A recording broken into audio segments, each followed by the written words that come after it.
question on the Chevron CEO's complaint today. He said that your administration has largely criticized the oil and gas industry and at times vilified it, and that the administration would need to take a change in approach in order to make progress on reducing energy prices and to increase supply. Do you have a reaction to that, sir? He's mildly sensitive. I didn't know they'd get their feelings hurt that quickly. Look, we need more refining capacity.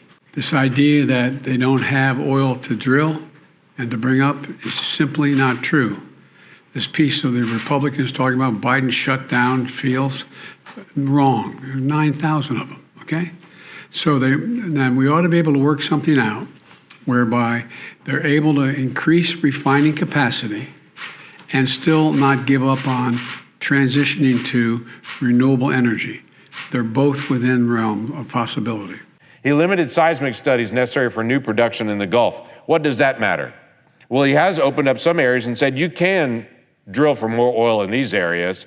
Oh, but by the way, you're allowed to do that. But if you want to do seismic testing before you do it, which is a standard, you have to do seismic testing. Oh, we're not doing any more seismic testing this whole year. We're not going to allow you to actually prepare a site. We're just going to tell you you can do it. That's this mode that the administration is in. Produce more oil, but I'm not going to actually allow you to do that with the permitting. He's failed to implement a 5-year offshore leasing program. What difference does that make? By law now, the administration is required to be able to put a 5-year offshore leasing proposal in place. The current one expires on June the 30th of this year. That's days away.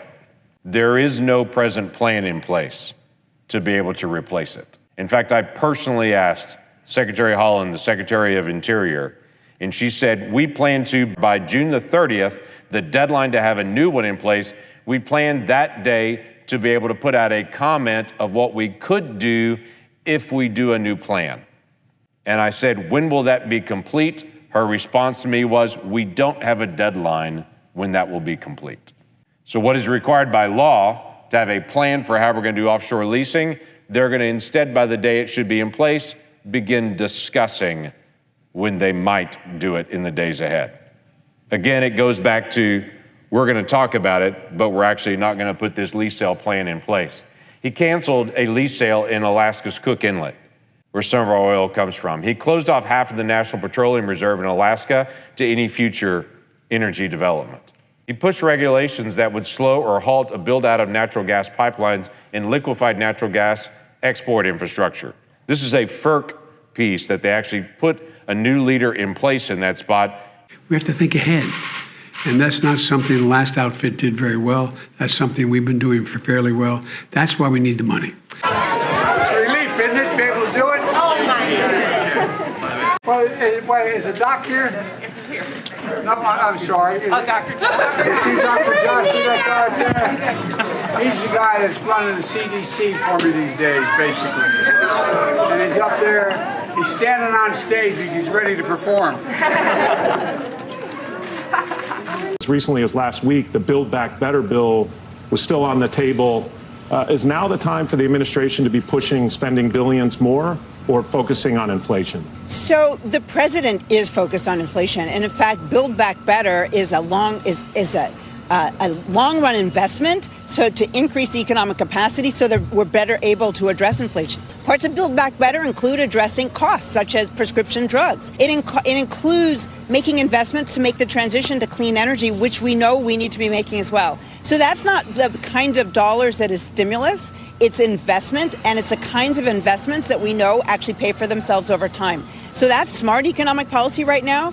The president is trying to take the kinds of actions that would address gas prices in the more immediate term, while also making the kinds of investments we know we need to make in order to make the transition to steady, sustainable growth that will benefit all Americans. Is it possible, as Americans are feeling that pain, that message is a little tone deaf and could have a really kind of negative impact in terms of consumer sentiment? So I'm not sure which part is the tone deaf. The president is looking to lower costs. Focusing on spending money. You would have to accept higher unemployment. What would be your answer to that? Well, there's other economists who don't think that's the case. And we're in the process of working through all of this. Mr. President, if you were to decide to go for a federal gas tax holiday. Do you believe Congress would support that? And how would you feel about the fact that those funds are used for something that is a big priority for you, repair of roads and infrastructure and all of that? Is that worth We have a the giant offset? infrastructure bill we passed. Giant. 1.2 billion.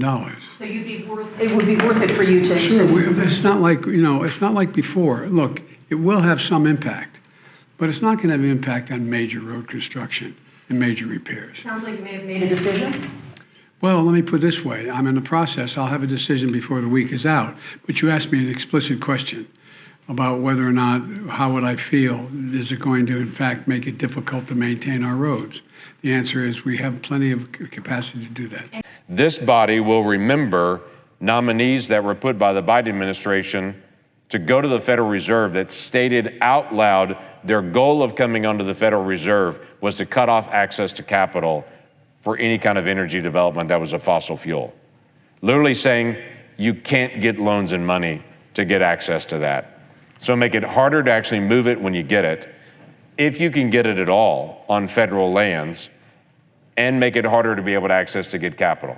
He's also proposed raising taxes on oil and gas development. Remember my comment about, or his comment actually, saying he's going to continue to do everything he can to lower prices for the American people for energy?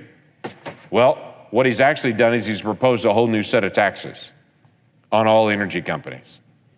In fact, even recently, a conversation about a windfalls profit tax on energy companies.